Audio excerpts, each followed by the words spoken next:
Welcome back to Paranormal Patio. If you're just stumbling across this episode, make sure you follow us on social media, follow us on our website, paranormalpatio.com, and of course all of your favorite podcast platforms, except for Apple. Somehow still a personal decision that I have no problems putting out there. Tonight we're going to be talking with Bill Konkolesky, and Bill is the state director for Michigan's MUFON, and also an experiencer, I guess is what we're gonna say.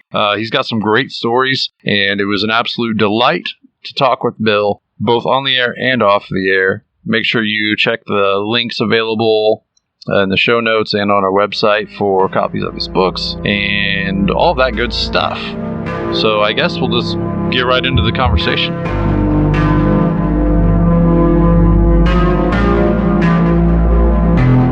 You're listening to the Paranormal Patio Podcast. Pull up a chair.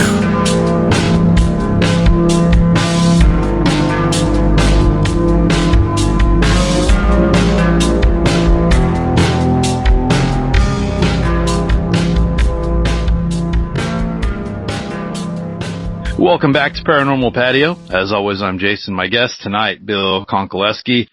Bill is the state director for Michigan's MUFON. He's a UFO/abduction experiencer, author, and all-around interesting guy, and I'm looking forward to this conversation. Bill, how are you tonight?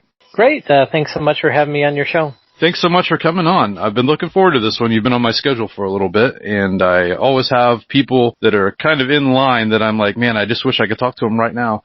Unfortunately, though, as the way these things work, I have to plan everything out, sometimes months ahead. So just part of the game, I suppose. Tell us a little bit about what it means to be the state director for MUFON. MUFON has been around since 1969. I have not been around since 1969 on this earth. I joined in 93, so I have been a member now for... what's that make it, 28 years, something like that? Well, I have to do the math. Yeah, it's been a while, huh? Wow. And so I've been state director now, so that makes that 17 years. MUFON is the world's largest civilian UFO research organization. We're in 40 countries, over 4,000 members worldwide. Our biggest footprint is here in the United States, and within the United States, MUFON is not only an international organization, but there are state chapters and provincial chapters too. We look into sightings that happen here in Michigan. Last year we got 233 sightings just in Michigan alone.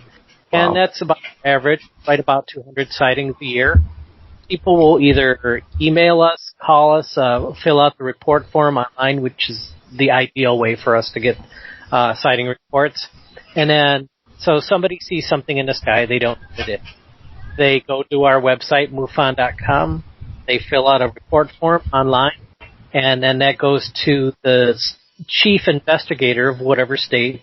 In our case, that's Daniel Snow here in Michigan.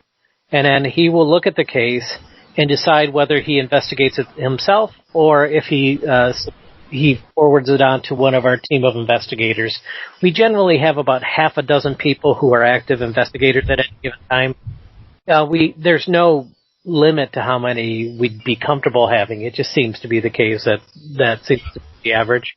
And so one of those investigators will directly contact the witness, email, phone, whatever, and then try to figure out what that was that the witness has seen. If we are able to figure it out, which we can at least 85% of the time with our all-volunteer army, sometimes that goes up to 95% on good years, then, we have a pretty good track record of identifying, if somebody saw a Starlink satellite, which is a big one lately, or a drone, or possibly a Chinese lantern, sky lantern, whatever you call them, personally call them, or if it's some other celestial object, airplane, things like that. And then with that remaining small percentage, we pretty much stop at the water's edge and say, this is an unknown. We don't go any further than that and say, we believe this was extraterrestrial, or even further to say this was this species that we believe is legit classification of some sort of entity that's visiting us, et cetera. Behind the scenes, we certainly all have our pet theories about what's going on. But as a public nonprofit organization, our charge is to try to investigate what people report to us, and if we can't, we label it unknown. And then as far as being the actual state director, I mean, you haven't really mentioned your role in that. So what is it exactly that you do? Oh, this is what other people do in my state. Take the credit. Now, so one of the things that I do, first of all, is appear on great shows like yourself and talk about MUFON. There is definitely a public relations aspect.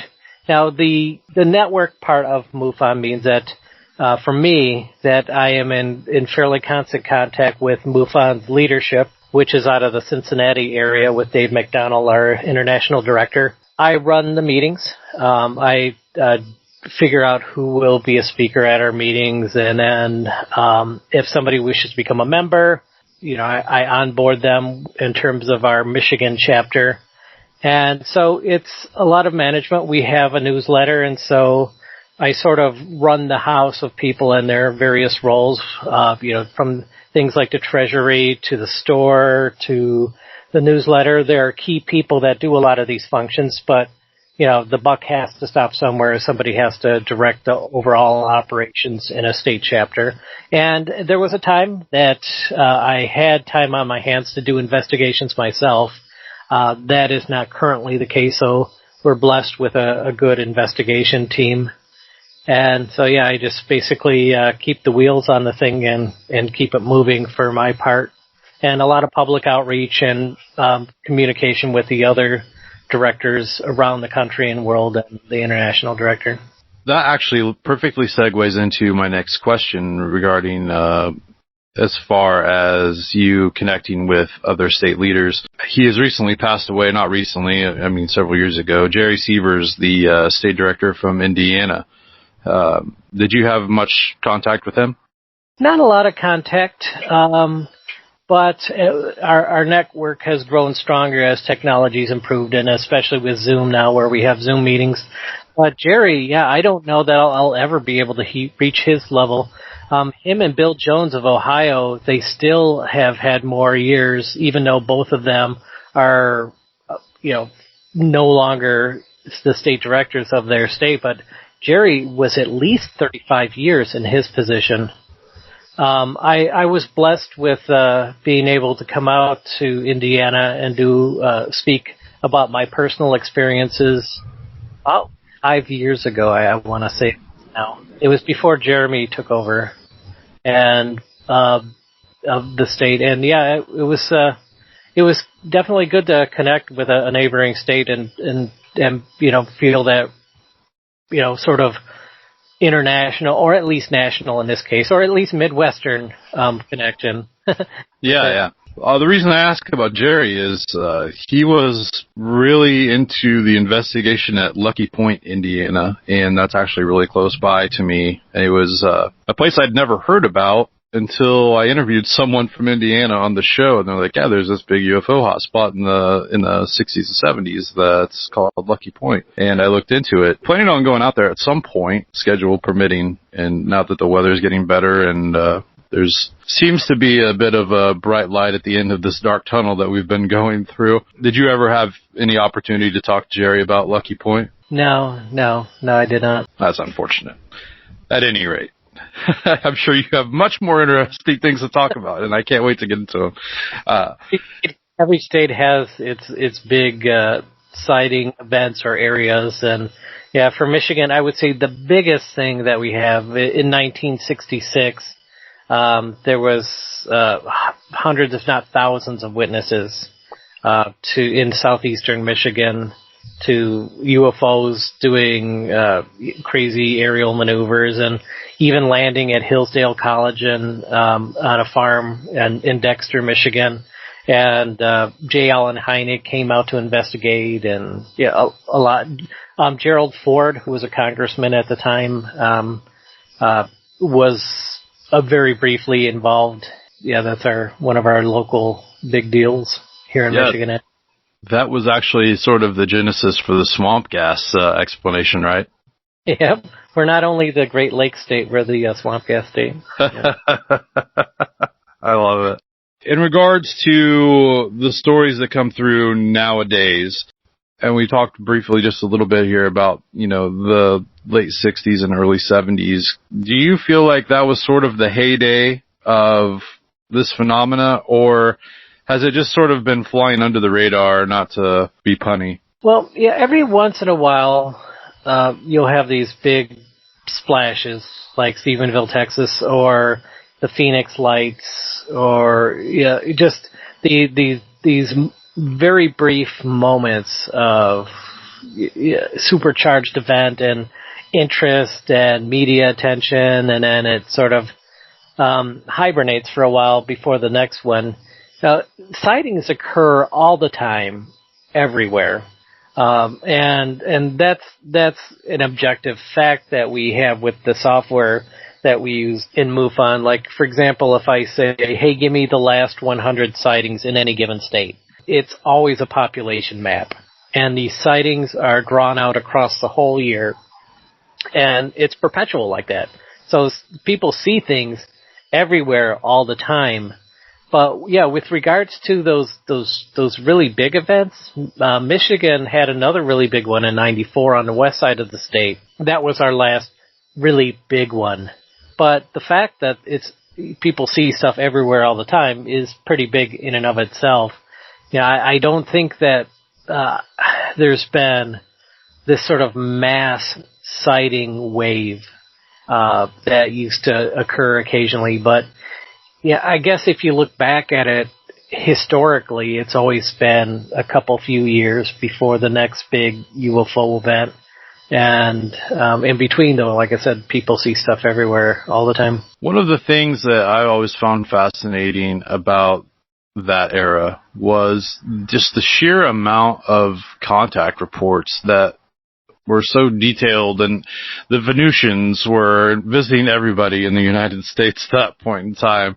And you just don't hear anything in the public sphere about that happening anymore. From your position, do you get those stories still? No, it depends on what exactly you mean. When you say, for example, when you say Venusians, it really pulls up the old contactee stuff.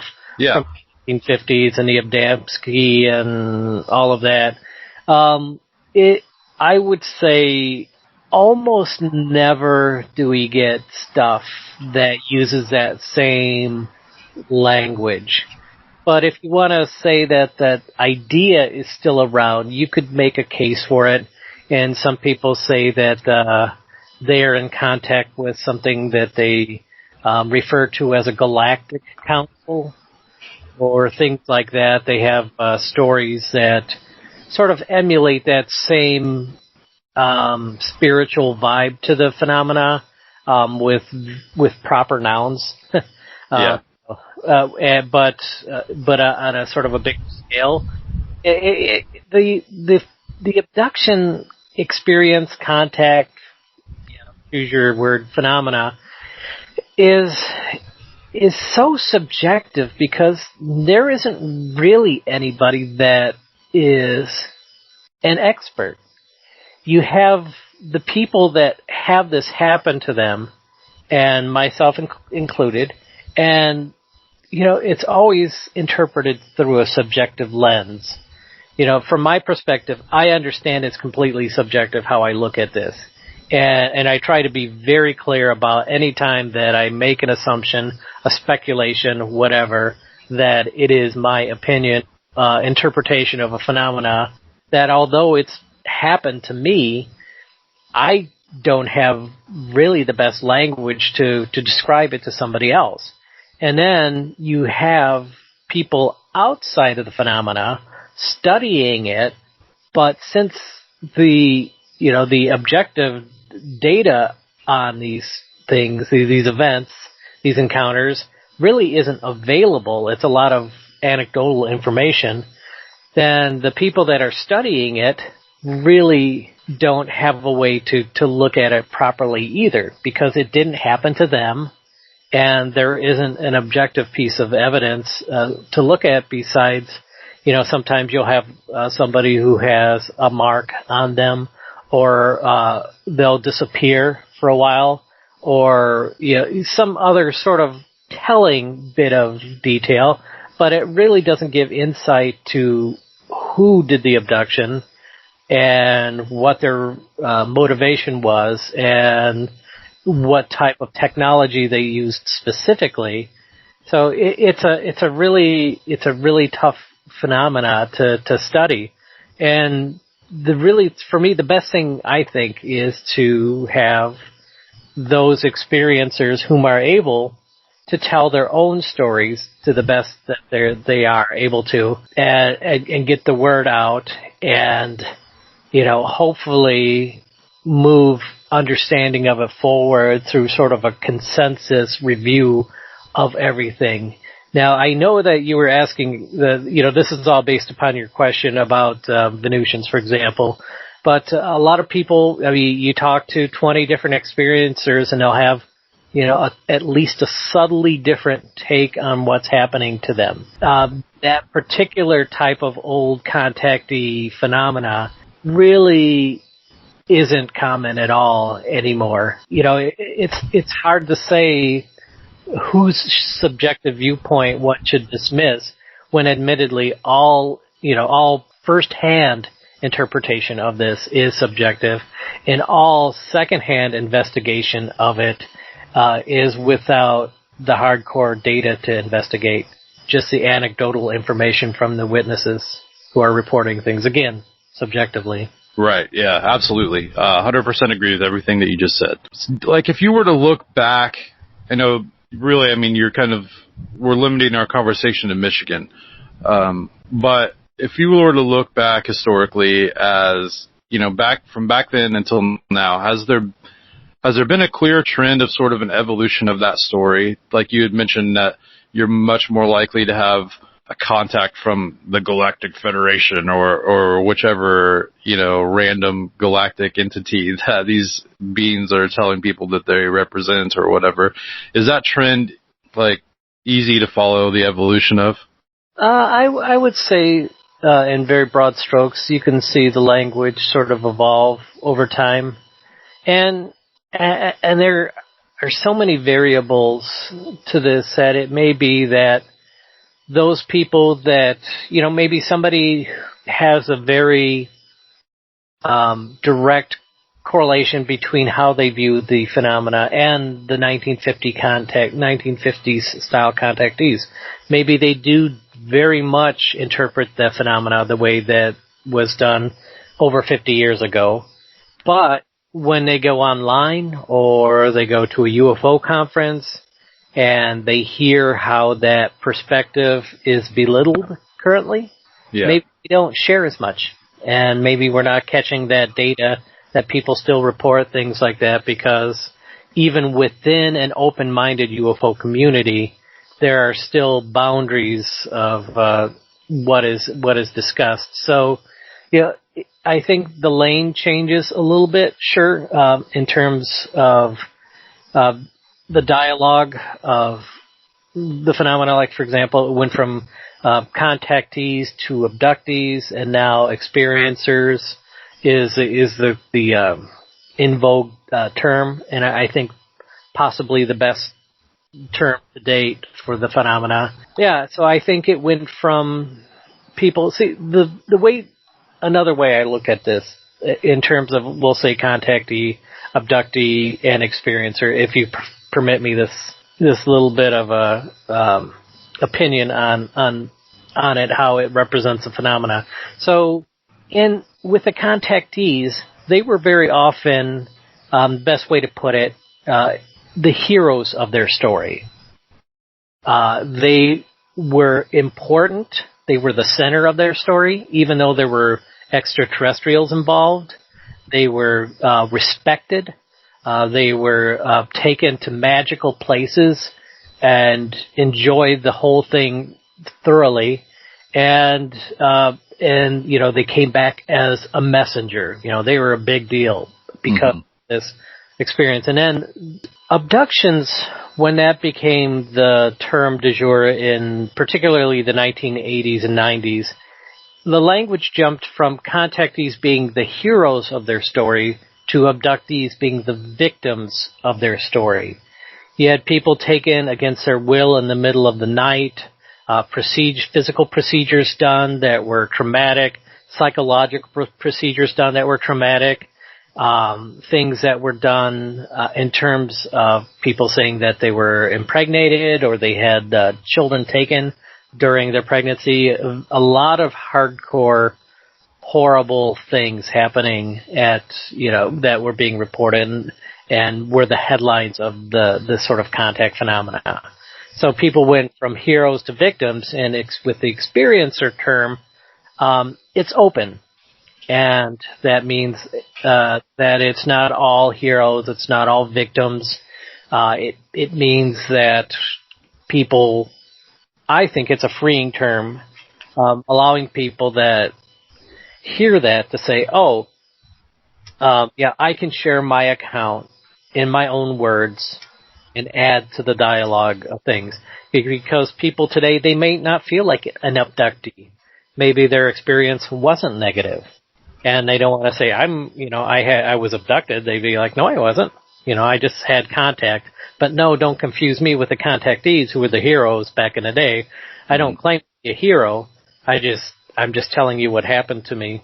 Do you think that the stories kind of laid the landscape for like the sort of science fiction pop culture back in the 50s?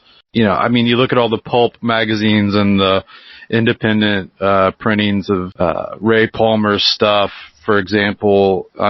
You have the sort of like Tarzan of space type of thing. Which one of those do you think played more into the other?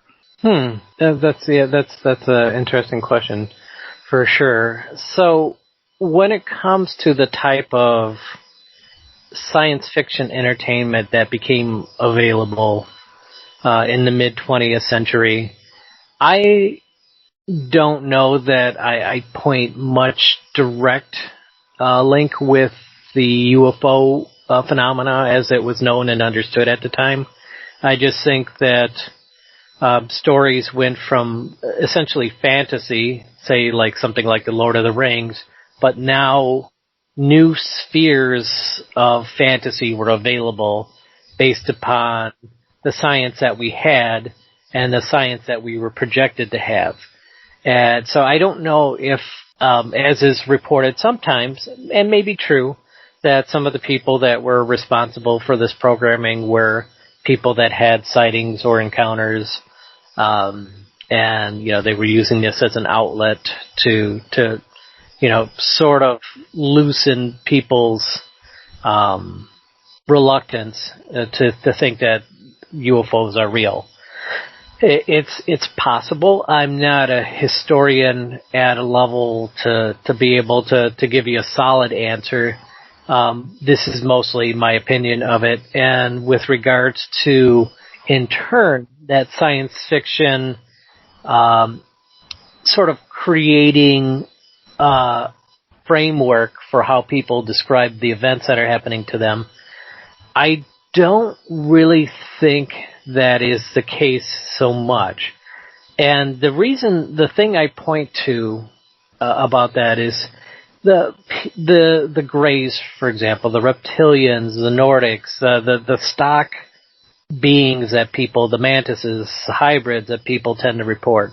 It's a very small list of entities that people claim to encounter. If science fiction was really informing experiencers about what they were encountering, you would have people say, oh my gosh, I experienced E.T. E.T. came to see me. Or Elf from that old sitcom, or Klingons came to me, or Chewbacca, I saw Chewbacca. But you don't have people emulating these Star Trek, Star Wars, Battlestar Galactica, etc., iconic characters. You have a fairly standard set of characters that are universally reported regardless of the witness's seeming interest in anything science fiction at all.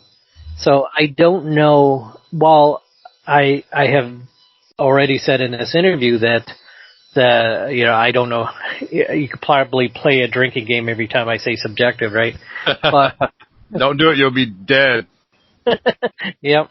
So as much as I said that the witnesses are subjective in their descriptions of their events, they are not subjective to the point where they're reporting straight up science fiction characters or creatures like the science fiction characters that populate TV, movies, etc. today.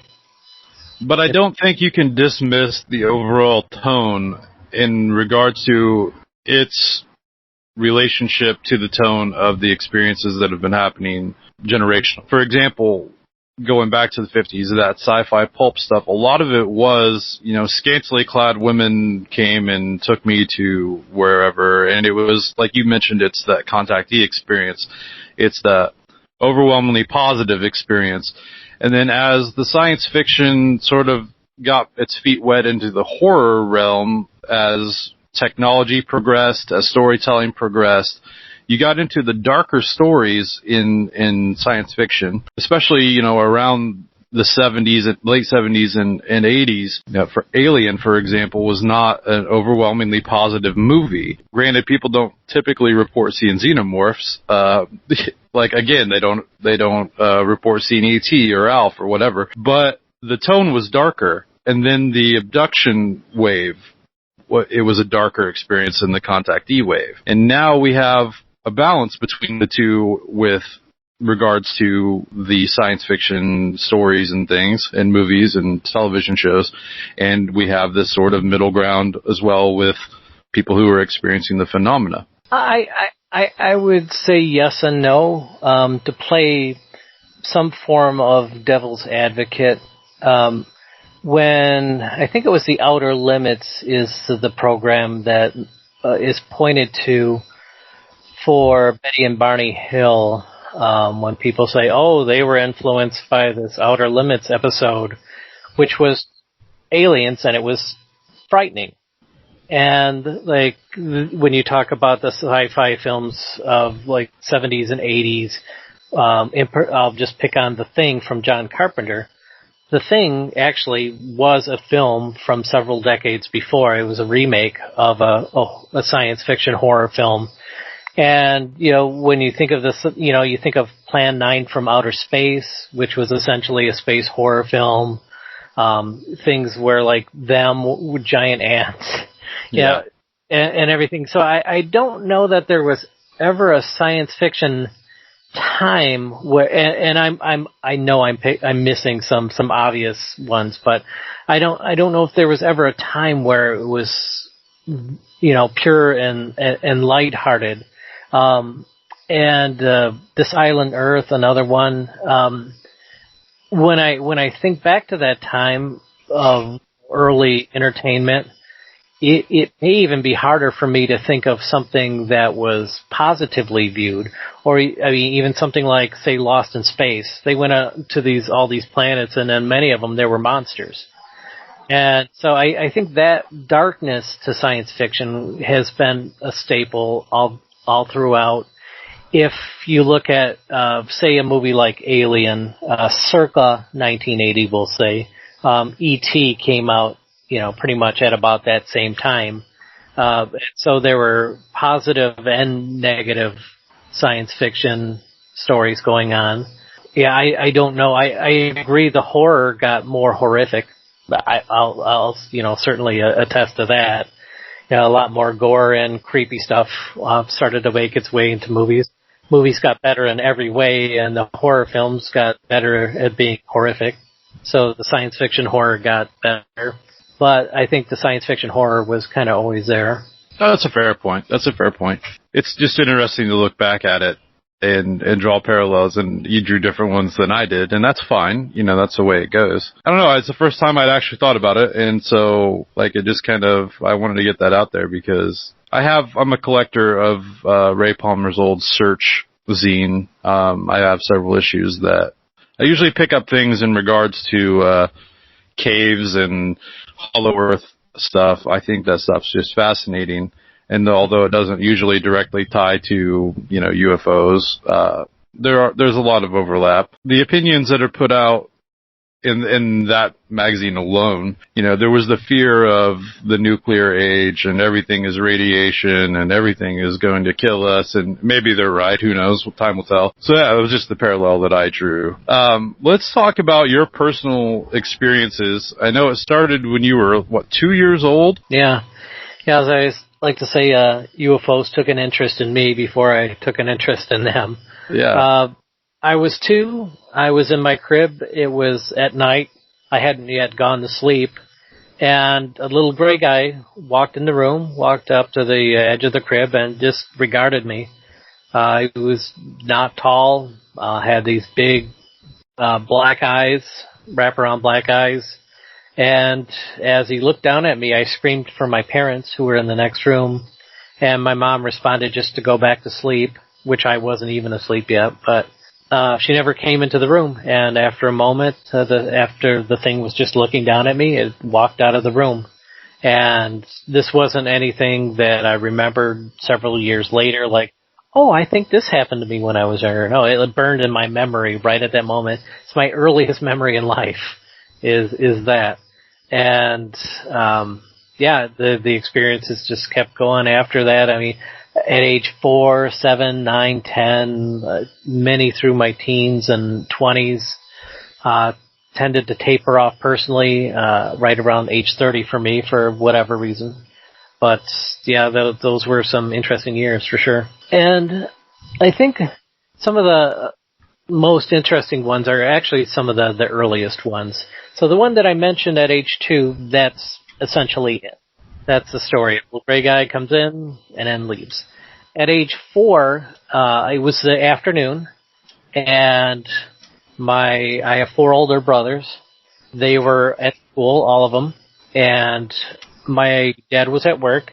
My mom was at home, but she went out to weed the front yard, and so I said I would take a nap. And so I go to bed, and right the moment I laid down, I felt paralyzed, completely paralyzed. And then it felt like somebody yanked me out of body. Kind of like the way you might pull a handkerchief out of a pocket, something like, whoof. I was taken out, and then I'm in my room, and there are 3 gray guys around me. And at that time, they had a very playful, very light energy about them. And so when I saw them, I was happy to see them. It was nice. Oh, my friends are here. It was that kind of a feeling. And they took me out of my room into the hallway. I lived on a tri-level at the time, and so there were like half a dozen stairs down to the next level. And they asked me to get on my stomach. And so when I did that, I realized something's not right. I'm very floaty. Colors and everything are a lot more vivid. And I realized I didn't actually have any physical form to me at all. But I understood what they were saying. They wanted me to sort of lower myself to the ground, which I did. And then they wanted me to float down the stairs, which I did. I went it felt face first, like I was flying down the stairs. I went into our main TV room and sort of landed in a falling leaf motion. And the beings were there around me, and they were very excited. Like, yay, you did it. And I said, oh, this is great. I got to tell my mom. And they're like, oh, no, don't tell anybody. This is just between us. And I thought, well, that's really strange. And they said, okay, so we got to go now. And then I felt the paralysis come back again, and I was able to move, and I found myself in bed. And so I was all excited. I was like, wow, first of all, I thought, I got to tell my mom. And then I'm like, no, they told me not to do that. So let me just think about that before I tell her, if I'm going to tell her. And it took years for me to tell. But So I thought, well, let me try that trick again that they just taught me, that I can fly down the stairs. So I go out in the hallway, and I lay on the ground face first, and I'm staring down the stairs. I'm like, this just isn't going to work, the same way I could tell. But so I decided to do my best, and so I crawled face first down the stairs and into the TV room, and I'm like, yeah, that wasn't the same at all. I was really, I was kind of let down. And I understand in retrospect, because I've had other experiences where they take me non-physically, is that they were seeing how I was able to manage myself outside my body. It was a very simple training exercise.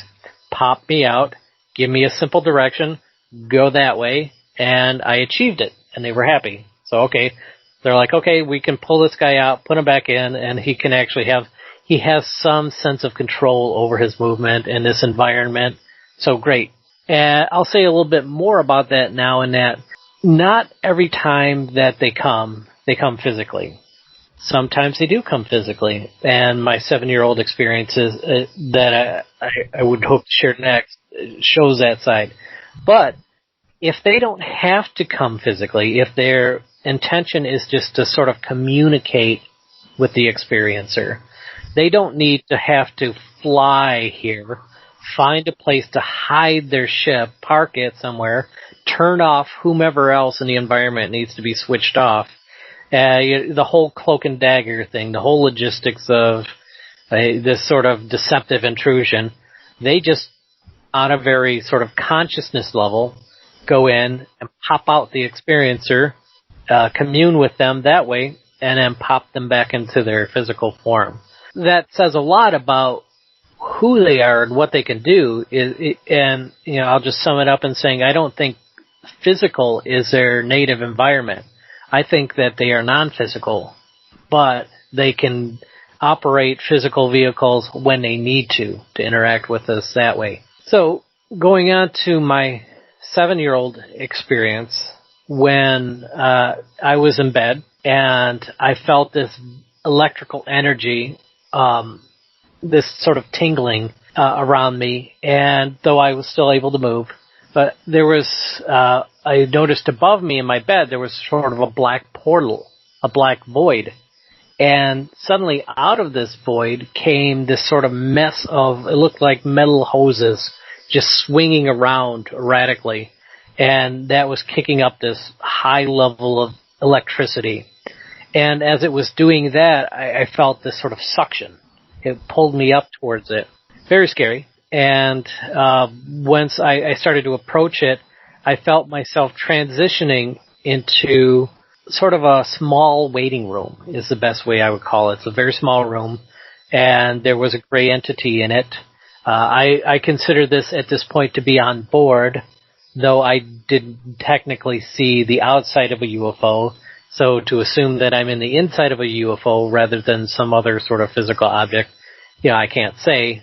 But it did have a rounded quality to it, the whole structure, once I got a closer look at it.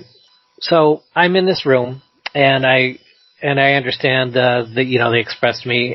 These beings were still friendly with me at that time, and I knew that being in this room, it was cleansing me somehow. I was being cleaned in some way, like disinfected, by being in this room. It had sort of a black light, and then I went into the next room, and when I was in the next room, there was a medical table there, and they said, okay, we'll be right back.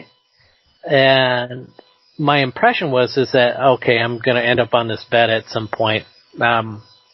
Not sure if I'm a big fan of that. And so these things, they went off to the left. They left the room, they went off to the left. And I went, then I'm like, they left me alone. I'll go to the right. There was a door on the right. So I went through this door on the right. I just went exploring. And I'm walking down this narrow and winding, it's sort of a curving hallway, which was giving me the impression that I was in a sort of a disc-shaped structure of some sort. And then I found myself at the end. I opened a door, and there was something in it that reminded me of a furnace. It was just some big mechanical thing in there, and I had no idea really what it what its function was. So I said, okay, I guess I'll turn back, and there were the Greys waiting for me.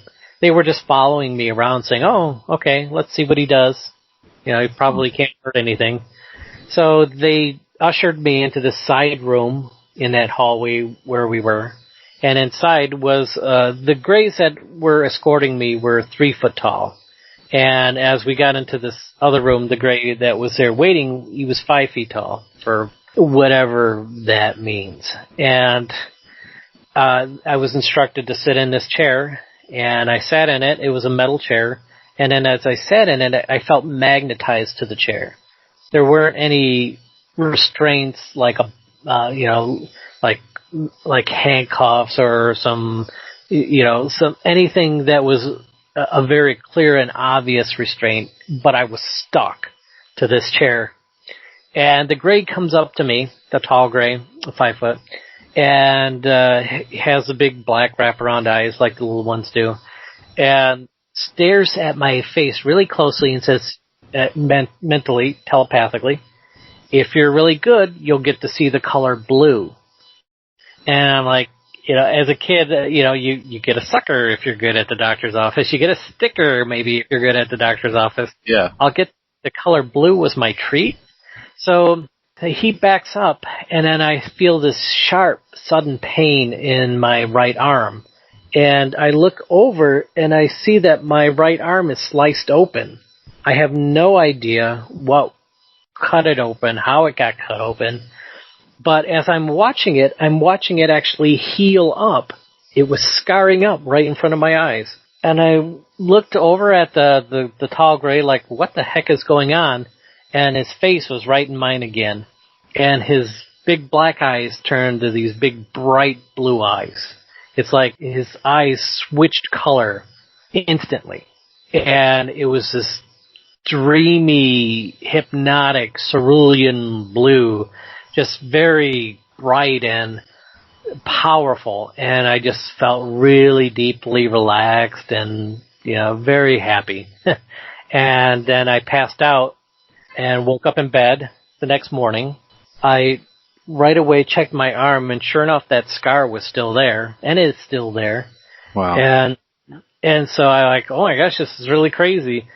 And, this just appeared overnight, and I remember showing it to my parents, and they're like, yeah, that scar's new. We don't remember seeing that scar before. My mom was like, we would have probably remembered anything that would have done that. But so that day I was playing in my backyard with my little friend from across the street. He was 6, I was 7 again.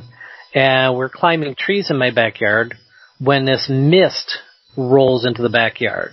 This cloud just slowly saunters in. It's seemingly intelligently controlled, like it meant to just travel into my backyard. And it wasn't smoke like a fire or somebody cooking something. It was very much like a stage fog, kind of a mist.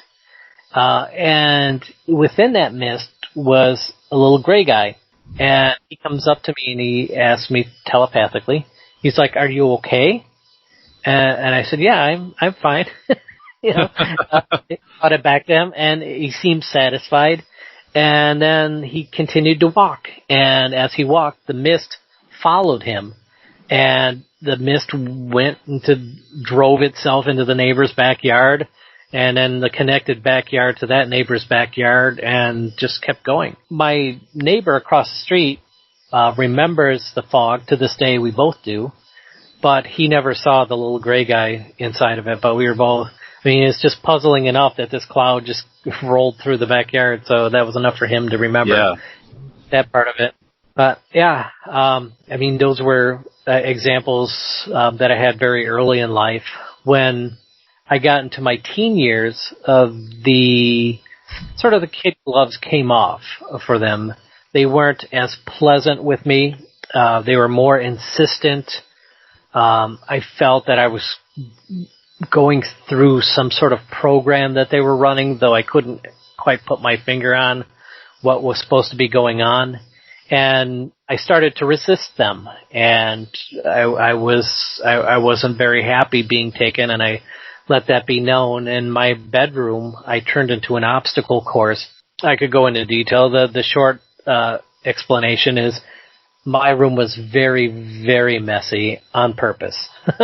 And I sleep with a television on, a radio. I made sure the curtains were closed so they couldn't recon the room, things like that. But it really didn't seem to matter that much. It came a point where they were so upset with the resistance I was putting up that is when I met a mantis being when I was in my late teens. I was brought on board and taken in front of this being that looked like a giant mantis dressed in some poorly constructed Dungeons and Dragons wizard costume. Just this, it looked like you're about to graduate or something. Just this very simple, but wizardy looking outfit. And it was very scary though. As comical as it was dressed, this thing was about 7 foot tall, and its compressed energy level around it. This thing was it was very difficult to be around. It was a very menacing being.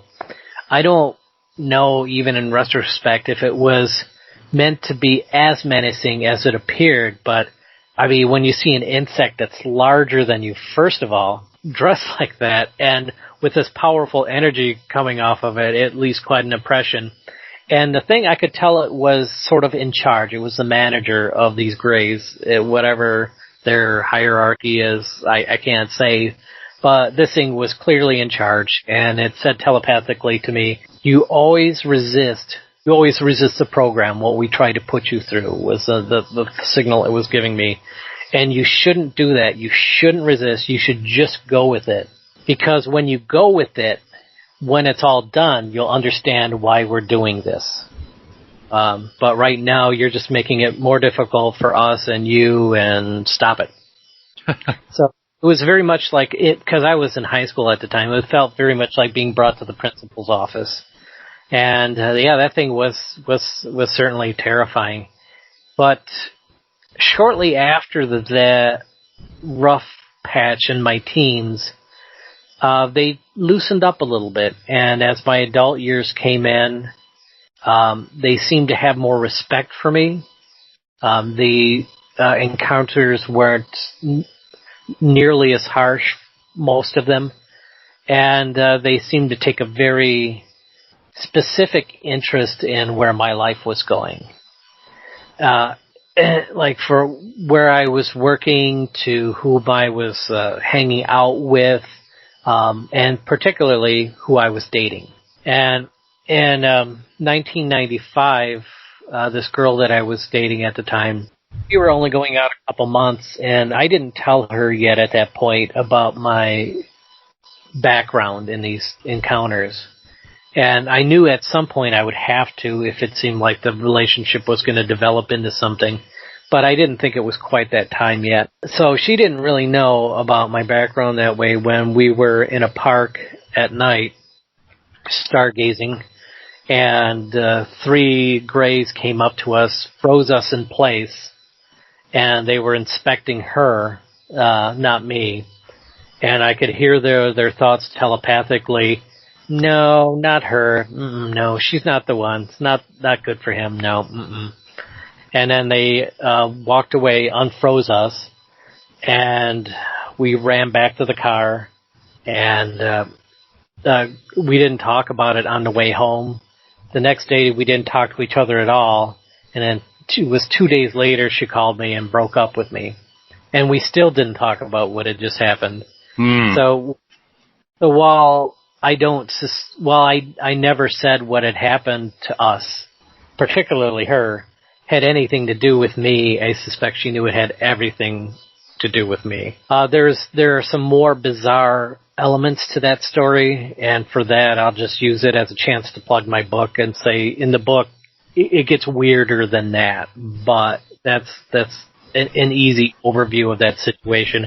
And in fact, in regards to my books, I have 2 my autobiographical experiences, my encounters, and my first book, Experience or Raised in Two Worlds, is my life up until about age 20, what it was like to have a normal childhood but still have these weird things going on at the same time and trying to reconcile them. And then my second book covers from about age 20 to about age 25. And that talks about the experiences I had as a young adult and these entities showing this very strong interest in my life for whatever reason. They definitely wanted to have some sort of say in how my adult life was developing. It's absolutely fascinating. Thank you so much for sharing that. I know you've written the books and you've probably told the stories 100 times or more, but it is a really personal thing, something that someone who would tell that story would face a lot of criticisms and a lot of shunning probably, and a lot of, backlash for that. So I do appreciate you taking the time to tell us that story. Yeah, I've actually been blessed. Very open about it at home and at work and throughout the family. I don't hold anything back.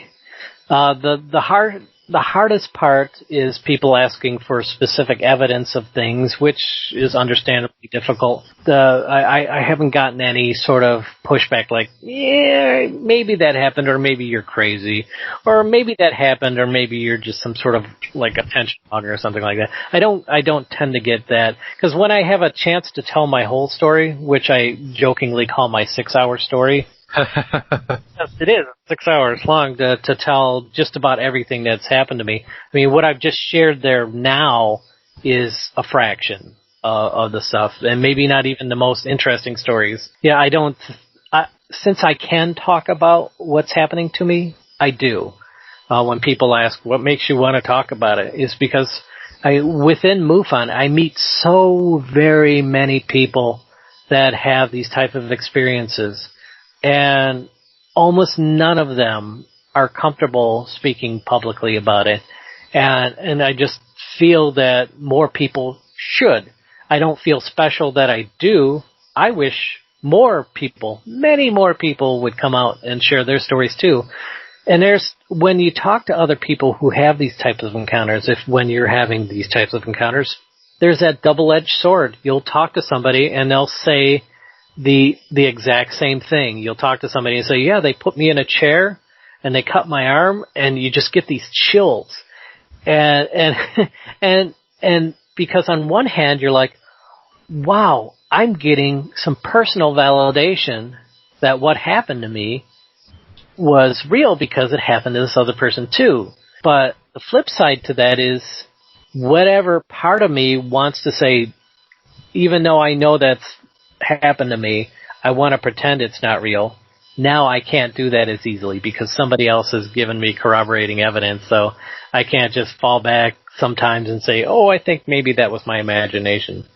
Because, I've gotten some very chilling corroborating accounts to what's happened to me, including there have been several times where when I was a high school senior, me and two buddies were witness to the same dramatic UFO display in the sky. We were parked in a car, and it was 9 o'clock at night. It was dark out. It was February 1989, and this blue ball of light about the size of a car tumbled through the sky at about the height of 2 telephone poles above us overhead. Then a white ball of light came and zigzagged all over the sky. That disappeared. Then a red ball of light grew and shrank in the middle of the sky. And when I went, we all saw it exactly the same way. And the next day when I went to work to tell my coworkers, one of my coworkers got to me first, and he said, hey, I saw this UFO last night. And he described this blue UFO that he saw in the sky. And so that was really something too. Or I should say, I went to a coworker and she said, oh, did you see the same UFO our maintenance guy did? And then when I talked to the maintenance guy, I let him tell his story first. But yeah, even if, for example, in that very limited case of just simply seeing a UFO, even if I said, maybe that wasn't that interesting, maybe I'm just remembering it wrong, well, I can't do that because I have 2 friends who are still close friends to this day who remember it, whether or not I choose to remember it or not. So I can't walk away from the phenomena. So I have to do something with it to get through. Because once something like this happens to you, it changes you forever. Sure. And then when you think, well, what about when it happens to you when you're age 2? Your whole life is on this completely separate track. And I think it was easier for me because I was one of many people who have these experiences when they're young. The people that have their first experience when they're adults, that's the worst for them. Because, they've built their entire life thinking things are this way, and that no, UFOs don't come down and beings come out and interact with you. But then, oh my gosh, suddenly here I am, 30 years old, married with a couple kids, and now this happens to me. What the heck? My life is shattered. So, as weird and awkward as it was to have this happen to me for all my life, I think those of us who are frequent flyers like this and have lifelong experiences are able to manage the best. Yeah, wow. You're right. The reports, that I've been able to read, definitely you have that class of people who are, total skeptics of the entire thing, and then all of a sudden they're just violently dragged into this situation. And maybe it isn't even that they're violently dragged, and maybe that's just how they interpret it because they don't have that same basis that they would if they had been experiencing it their whole life. Like if you'd never been to the doctor your whole life since the time you were born, and then all of a sudden you have to go get your leg cut off because you have gangrene or something, like it would be incredibly traumatic. And that's a very good point that you brought up. And it runs on the phenomena runs on my mom's side of the family, so I have good company when it comes to sharing within the family. Do you talk about that in the book or books? Oh, a little bit. Now, I have, again, I mentioned earlier, I have 4 older brothers. My 2 oldest brothers, all the 3 of us, we could go toe to toe with a strange experience competition. They have had, we've all had some pretty crazy things happen to us. But the next 2 brothers, right? So that a lot of stuff happened with my 2 oldest brothers, but the next 2 brothers, 0 between them, not a single experience. And then it comes to me, and I pick up at the same pace that my older brothers were at. When I was growing up, the family they instructed my older brothers not to talk about their experiences around me, so that they wouldn't influence me or scare me or whatever. I mean, what good could come of them telling me about the strange things that are happening? So I didn't hear about it, but I was pretty open about saying what had happened to me whenever it happened to me, most of the time. And the family would all listen very politely. Mm-hmm. Oh, wow, okay. And they wouldn't dismiss it. They never really added their opinions of it very much, but I could tell that they were comforting me. They weren't doubting me. And then when the first sort of strange stories I started to hear were actually from my cousins. They were the first ones because they weren't, I guess, given the same marching orders as my brothers. So I was like, wow, these stories from my cousin Joan, for example, her story I include in my first book. Then they sort of loosened up, and I get to hear some of the stuff from my brothers. And I talk about my brothers in my first book and my second book. There's significant space, I think, given to my brothers and my cousin in my books. I can't wait to read them.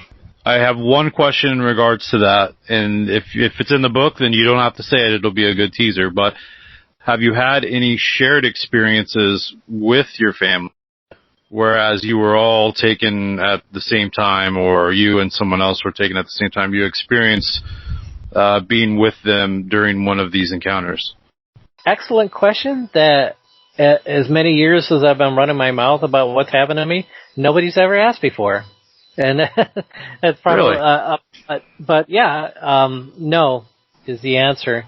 No, wow. I haven't a shared experience with, hold on a second.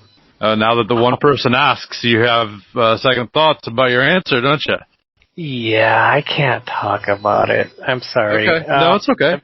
But off the record at some point, not on air, if you're interested in hearing some stuff, because I had to.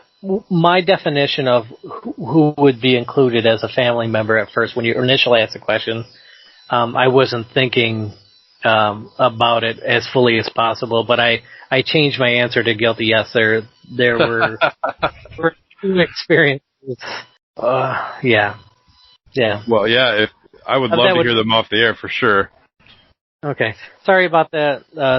To be so coy, but no, you know what? It just encourages people to do this on their own, because I've said multiple times the best things that I hear doing this show come off the record, and if I could somehow incorporate everything that I've heard off of the air, people's minds would just be blown entirely. So go out there and start your own podcast and start talking to these great people, and you can have these stories for yourself. Yeah. See, the thing with me is that while my family and friends are 110% supportive, there are things that they tell me not to talk about. I can talk about myself. The deal is you say whatever you want about yourself, but when the story includes me or the story is about me, no. Or at least ask my permission first. And yeah, this unfortunately falls into that category. And the things that I was thinking of in response to your answer are unfortunately nowhere in writing, either in books or anything else that I put out or said on any other interview. So I protect my family until which time they may feel comfortable me sharing some of these things. But I mean, the stuff that's in the book that happened to my brothers and my cousin, they gave their full permission. Yeah, go ahead and talk about it. Mm-hmm. In my niece in the newest book even. Yeah, I totally respect that 100%. And anything that happens off the air stays off the air. It's totally confidential. I give that respect to everybody who's willing to tell me something that they're a little bit more apprehensive to tell. So no worries. So in regards to the books, this will be my last question. Yeah, let's just talk about the books. Where can people pick one up? They are available online in paperback format at Amazon, Barnes & Noble, Walmart. Those are the three, I think, main retailers, online retailers that I can think of offhand. They are self-published books, so you can get them also through Lulu. There are also PDF versions of the book available online. And my personal website is experiencer.me. That's M-E as in me, myself, experiencer.me. To find out more about my books, some of the other things I've done that is related to my personal contact experiences. And then for MUFON, MUFON.com is the best place to go if you want to either report your UFO or if you want to learn how you yourself can become a UFO investigator from MUFON. Go to MUFON.com. Michigan's site is MI for Michigan, MUFON.org. So MIMUFON.org is our state website. We have our own state newsletter, which is free. We have Zoom meetings currently while we can't meet in person. And so just go to that website and find out when our next Zoom meeting is, and feel free to do that. Everything on our state level is free. We certainly accept donations because we're a 501c3, but there is no membership costs involved with the state level. With the international level, there are price points for your level of interest in becoming involved, and you could go to MUFON.com to learn about that. It's absolutely terrific. Thanks again for coming on the show and sharing some of your stories, and it's all completely fascinating. I just kind of let you have the floor there because your stories, I'm just sitting here with, my jaw in my lap. So hopefully that resonates with everyone else the same way. Thank you.